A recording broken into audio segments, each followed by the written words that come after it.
You all in my YouTube channel Parihar commerce classes.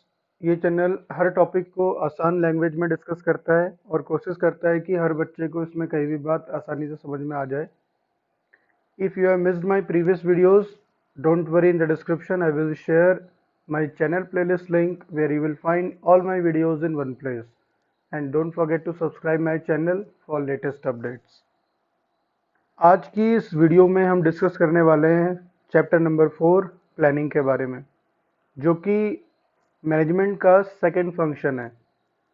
तो आइए discuss करते हैं इसके बारे में, और इसमें इससे जुड़ी हुई हर एक टॉपिक के बारे में इसमें हम डिस्कस करेंगे, और ये जो पूरा का पूरा चैप्टर है इस एक वीडियो में फिनिश हो जाएगा।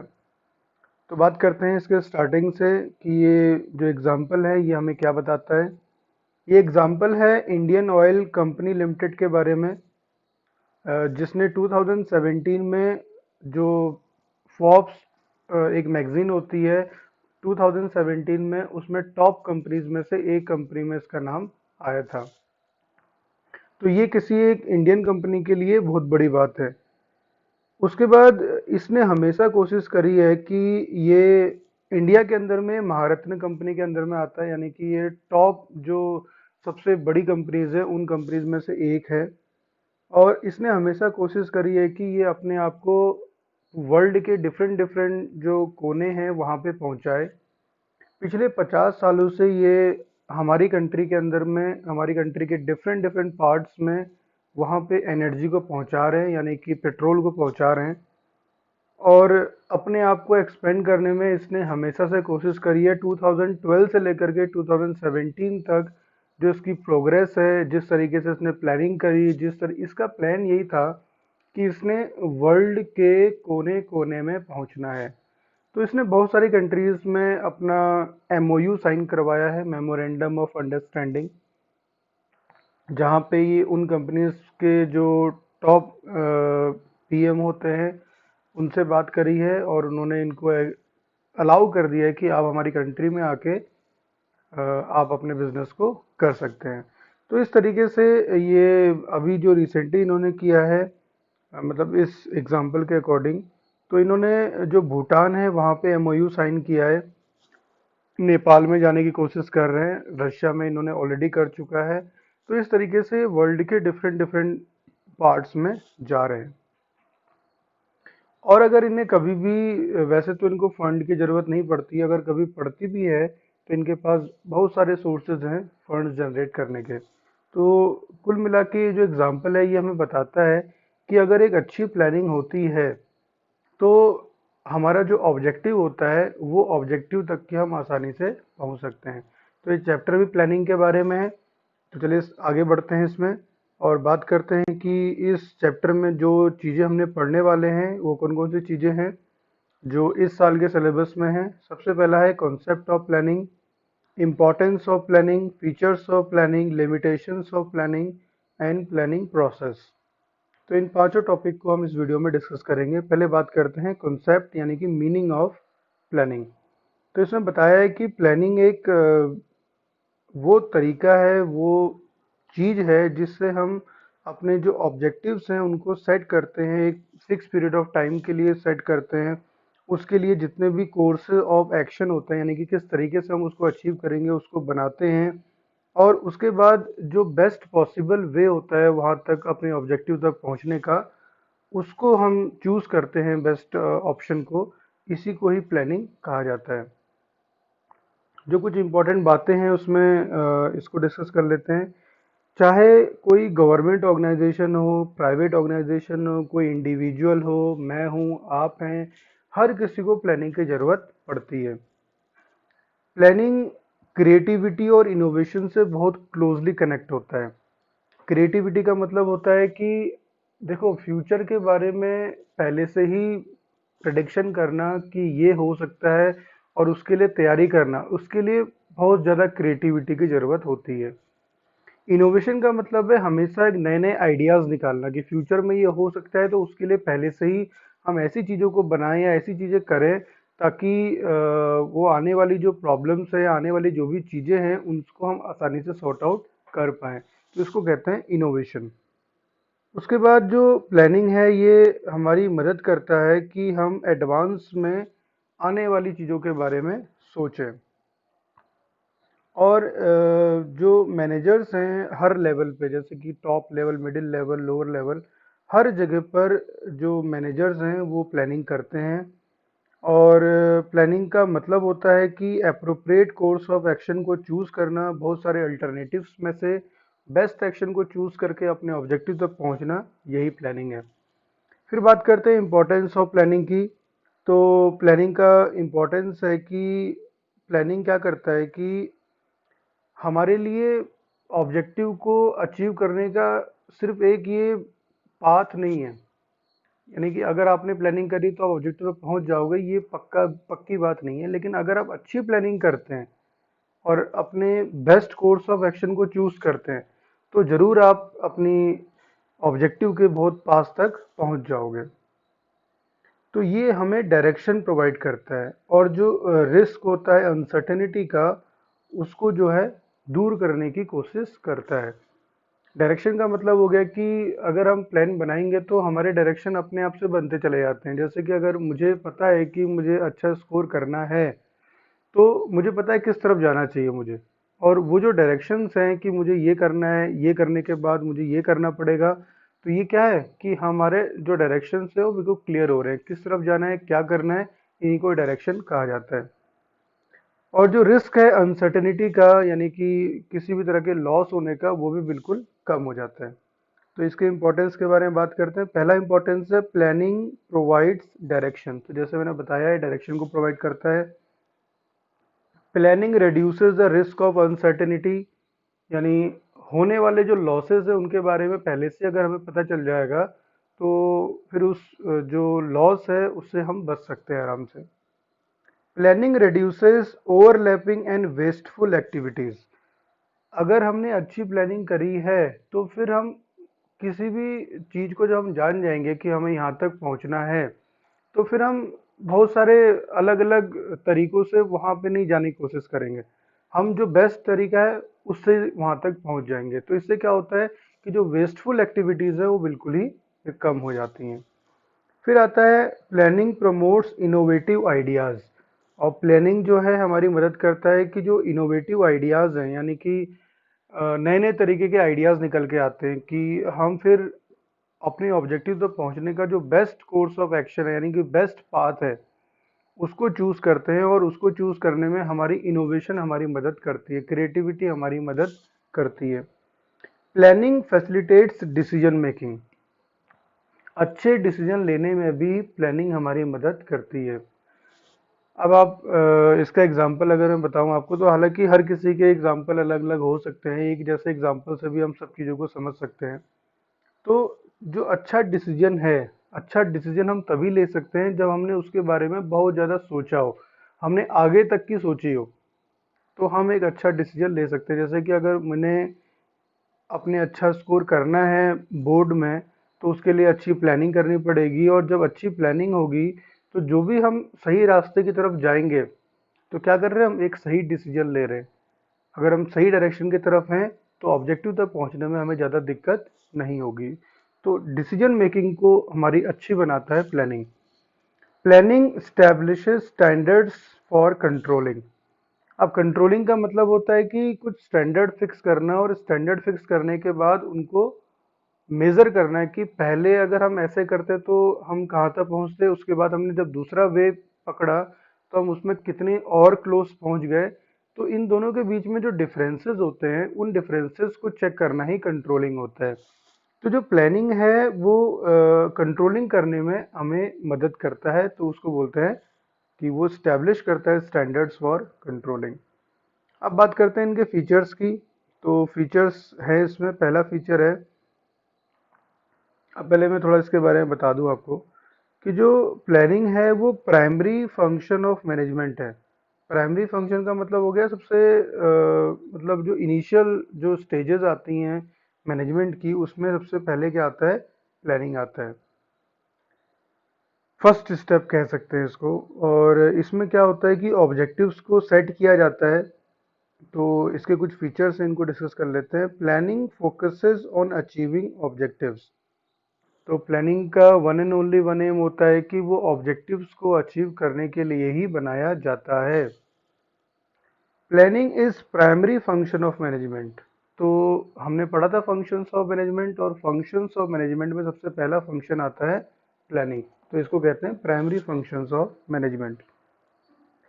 Planning is pervasive. परवेसिव का मतलब इंक्लूडेड एवरीवेयर, यानी कि हर एक लेवल पे मैनेजमेंट का जो 3 लेवल है, हर एक लेवल पे प्लानिंग की जरूरत पड़ती है। Planning is continuous. ऐसा नहीं होता है कि आपने एक बार प्लान बनाया और प्लान बनाने के बाद जो है आपने ऑब्जेक्टिव अचीव कर लिया तो बस आपका काम खत्म हो गया। हर एक चीज के लिए प्लानिंग बनती है और प्लानिंग कंटिन्यूअसली चलती रहती है। ऐसा तो नहीं होगा कि आपने इस 12th में अच्छा स्कोर कर लिया उसके बाद आप आगे के प्लान बनाना ही छोड़ दो। तो प्लानिंग क्या होती है, कंटिन्यूअसली चलती रहती है। फिर आता है प्लानिंग इज फ्यूचरिस्टिक। तो ऑब्वियस सी बात है, फ्यूचर के बारे में सोचते हैं, फ्यूचर के बारे में एडवांस से प्लानिंग करते हैं, तो प्लानिंग क्या हो गई, फ्यूचरिस्टिक हो गई। Planning involves decision making. Planning के अंदर में क्विक डिसीजन मेकिंग का, जैसे मैंने बताया आपको पहले कि डिसीजन मेकिंग हमारी अच्छी कर देता है प्लानिंग, तो इसके अंदर डिसीजन मेकिंग आता है। Planning is a mental exercise. अब जैसे क्रिएटिविटी और इनोवेशन किसके अंदर होता है, जो अपने दिमाग का अच्छा यूज़ करते हैं। तो एक मेंटल एक्सरसाइज होती है, हम एक नई चीज़ों को सोचते हैं और नए तरीके से करने की कोशिश करते हैं, तो क्रिएटिविटी बनती है हमारी। इनोवेशन होता है उसके अंदर में, ये नहीं होगा तो इससे अच्छा क्या हो सकता है, तो इस तरीके से क्या होता है, इनोवेशंस आती है उसके अंदर में। तो ये थे फीचर्स ऑफ प्लानिंग। अब बात करते हैं लिमिटेशन ऑफ प्लानिंग, कि क्या क्या जो प्रॉब्लम्स हैं वो प्लानिंग के अंदर में हैं। वैसे तो प्लानिंग के अंदर में किसी भी तरह की प्रॉब्लम नहीं है, लेकिन फिर भी कुछ चीज़ें हैं जिनको समझना जरूरी है। Planning leads to rigidity. Rigidity का मतलब होता है कि प्लानिंग हमें फिक्स कर देता है कि नहीं यही करना है, तभी जाके हम वहाँ तक की पहुँचेंगे। अब क्या होता है कि जैसे टॉप जो मैनेजमेंट है उसने एक प्लान बनाया, उसने प्लान बनाने के बाद उसने सोचा होगा उसके बारे में, अपनी क्रिएटिविटी यूज़ की होगी और उसके बाद एक प्लान को बना दिया उसने। अब जो बाकी के जो लेवल वाले लोग हैं उनको क्या करना है, ऑर्डर्स फॉलो करने हैं। अब चाहे वो प्लान सक्सेसफुल हो चाहे वो प्लान सक्सेसफुल ना हो, लेकिन उन्हें वो प्लान को मानना पड़ता है। हो सकता है कि किसी वर्कर को, किसी एम्प्लॉय को, किसी नीचे के मैनेजर को लगे कि उस प्लान के अंदर में ये कर सकते हैं, लेकिन क्योंकि वो टॉप मैनेजमेंट ने बना रखा है तो ये क्या हो गया यहाँ पे कि वो फिक्स्ड हो गया। तो फिर इसी को कहते हैं कि उसमें रिजिडिटी आती है। प्लानिंग में not work in a dynamic environment. अब जैसे हमने पिछले चैप्टर में पढ़ा था कि जो बिजनेस एनवायरनमेंट होते हैं, बिजनेस एनवायरनमेंट को अफेक्ट करने वाले बहुत सारे चीज़ें होती हैं। तो होता क्या है कि इतने सारे चीज़ों को एक साथ समझना, इन सब के लिए एक साथ प्लान बनाना है थोड़ा सा डिफिकल्ट हो जाता है। इसीलिए प्लानिंग डायनेमिक इन्वायरमेंट में काम नहीं करता है। जो कंटिन्यूसली चेंज होता रहता है इन्वायरमेंट, वहाँ पे ये ज़्यादा काम नहीं करता है। जहाँ पे चीज़ें लगभग फिक्स रहती हैं वहाँ पे ये काम करता है। जैसे अगर हम बात करते हैं 12th का बोर्ड, जो है 12th का बोर्ड क्या है, कंटिन्यूसली होता रहता है और हमें पता है कि ये सिलेबस है हमारा, इस सिलेबस के अंदर में से ही आएगा, तो यहाँ पे हम प्लानिंग कर सकते हैं। लेकिन जहाँ पर चीज़ें फिक्स नहीं है, कभी भी बदल सकती हैं, जैसे बिजनेस को जो अफेक्ट करने वाली चीज़ें होती हैं वो बहुत सारी होती हैं। तो वो जितनी भी सारी चीज़ें, कभी फैशन में चेंज आ रहा है, कभी प्रेफरेंसेस टेस्ट में चेंज आ रहा है, कभी पॉलिटिकल सिचुएशन बदल जा रही है और कभी भी रिस्क बदल जा रहे हैं, तो इसमें क्या होता है कि वहाँ पे प्लानिंग करना थोड़ा सा क्या होता है, डिफिकल्ट हो जाता है। Planning reduces creativity. अब देखो, पहले तो बताया कि प्लानिंग क्रिएटिविटी क्रिएट करता है, अब यहाँ बता रहे हैं प्लानिंग क्रिएटिविटी को कम कर देता है। तो यहाँ पे समझने वाली बात है कि जैसे बताया था मैंने कि जो प्लानिंग है वो रिजिडिटी क्रिएट करता है। तो जो टॉप मैनेजमेंट ने जो बात करी है तो उसने अपनी क्रिएटिविटी का यूज़ किया होगा, तो वहाँ पे उसकी क्रिएटिविटी तो बड़ी होगी। लेकिन जो नीचे वर्कर्स काम कर रहे हैं, जो उनके ऑर्डर्स को फॉलो करेंगे, उनकी क्रिएटिविटी वहाँ पे एंड हो जाती है। तो इसीलिए इसमें बताया प्लानिंग रिड्यूसेस क्रिएटिविटी। फिर उसके बाद बता रखा है कि प्लानिंग इन्वॉल्व्स ह्यूज कॉस्ट। अब इसमें फोर्थ पॉइंट आ गया, लेकिन वो फोर्थ पॉइंट है नहीं, वो जो फिफ्थ पॉइंट है वही फोर्थ पॉइंट है। प्लानिंग में बहुत सारी कॉस्ट लगती है। अब क्या होता है कि जब भी प्लानिंग बनानी होती है तो सारे टॉप लेवल के जो मैनेजर्स हैं आपस में बैठते हैं, वहाँ पे मीटिंग करते हैं। मीटिंग करते टाइम पे बहुत सारे लोगों को बुलाया जाता है, प्रेजेंटेशन कराई जाती है, तो बहुत सारा खर्चा आता है। तो इसलिए कहा गया है कि प्लानिंग में क्या होता है कि बहुत खर्चा आता है। फिर है planning is a time consuming process. अब ऑब्वियस सी बात है कि मीटिंग बुलाई जाएगी, लोगों से पूछा जाएगा, फिर सब लोगों से पूछने के बाद फिर एक प्लान तैयार किया जाएगा। तो इसमें क्या होता है, बहुत सारा टाइम लगता है।